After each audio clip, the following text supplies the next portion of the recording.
एक छोटी सी कहानी आपके मध्य में रखना चाहती हूँ। कहानी क्या प्रश्न है, जरा बताना। मैंने उस वृक्ष पर फल देखा एक, तो देखा किसने? मेरी आंखों ने। अब मुझे उसको पाने की इच्छा हुई, तो पाने की इच्छा कहाँ से हुई? मन से हुई।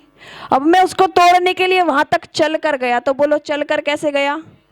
तोड़ा कैसे? खाया कैसे? मुंह से खाया। और उसको रखा किसने? पेट ने रखा।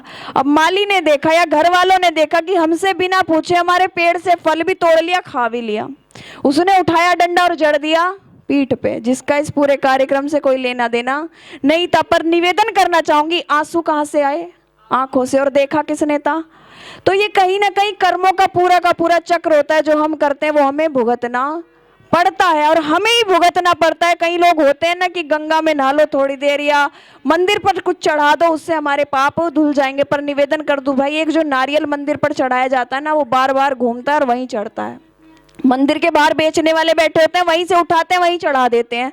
यही होता है उस जरा से बेचने वाले दुकानदार को भी पता है कि यहाँ कोई यहाँ सत्य है ही नहीं, यहाँ ईश्वर है ही नहीं, तो वो उसको उठाकर बार बार बेच देता है। पर हम आज के समय में इतने मूर्ख हो गए कि अपने पापों को छुपाने के लिए, अपने पापों को धुलने के लिए नई नई भ्रांतियां समाज में फैला रहे हैं, अनेकों अनेक। पर मैं कहना चाहूंगी, जिसके हृदय में हर होता है, जो अपने मन में ईश्वर को समझता है, मनुष्य में ईश्वर को समझता है और भला करता है, सिर्फ वही ईश्वर को पहचान पाता है। अन्य किसी के पाप धुलने वाले नहीं होते।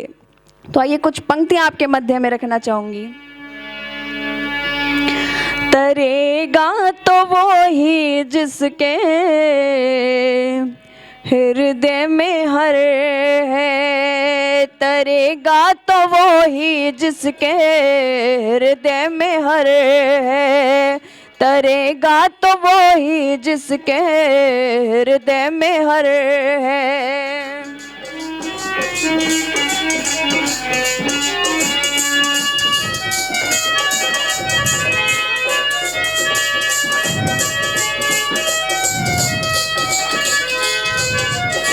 और कई लोग सोचते हैं ना, जब गंगा स्नान की बारी आती है, कि इस बार 2-3 डुबकी एक्स्ट्रा लगाएंगे, पाप ज्यादा कर लिए थे, सारे के सारे धुल जाएंगे। परंतु किसी लिखने वाले ने लिख भी दिया कि राम तेरी गंगा मैली हो गई, पापियों के पाप धुलते धुलते। पर कहना चाहूंगी, गंगा के नहाने से जो पापी नर तर जाए, गंगा के नहाने से जो पापी नर तर जाए, गंगा के नहाने से जो पापी नर तर जाए। मछली क्यों न तरती हो, मछली क्यों न तरती जिसका जल ही में घर है, मछली क्यों न तरती जिसका जल ही में घर है, तरेगा तो वो ही जिसके हृदय में हर है, तरेगा तो वो ही जिसके हृदय में हर है।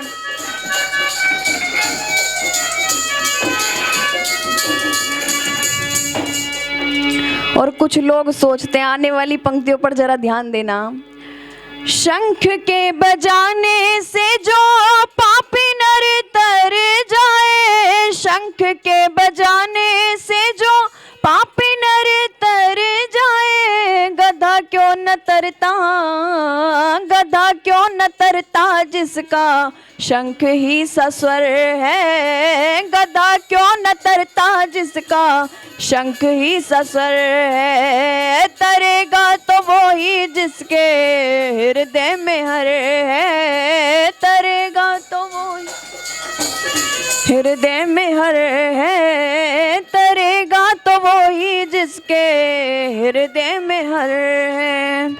तिलक के लगाने से जो पापी नर तर जाए, तिलक के लगाने से जो पापी नर तर जाए, हाथी क्यों न तरता, हाथी क्यों न तरता जिसका कुदरती तिलक है, हाथी क्यों न तरता जिसका कुदरती तिलक है, तरेगा तो वो ही जिसके हृदय में हर है, तरेगा तो वो ही जिसके हृदय में हर है, तरेगा तो वो ही जिसके हृदय में हर है। अर्थात तरता वही है जिसने अपने अंदर ईश्वर को पहचान लिया, मनुष्य के अंदर ईश्वर को पहचान लिया। मेरा समय समाप्त हो गया है, तो मैं अपनी वाणी को यही विरमित करूंगी। आप सभी का धन्यवाद। इति ओम सम।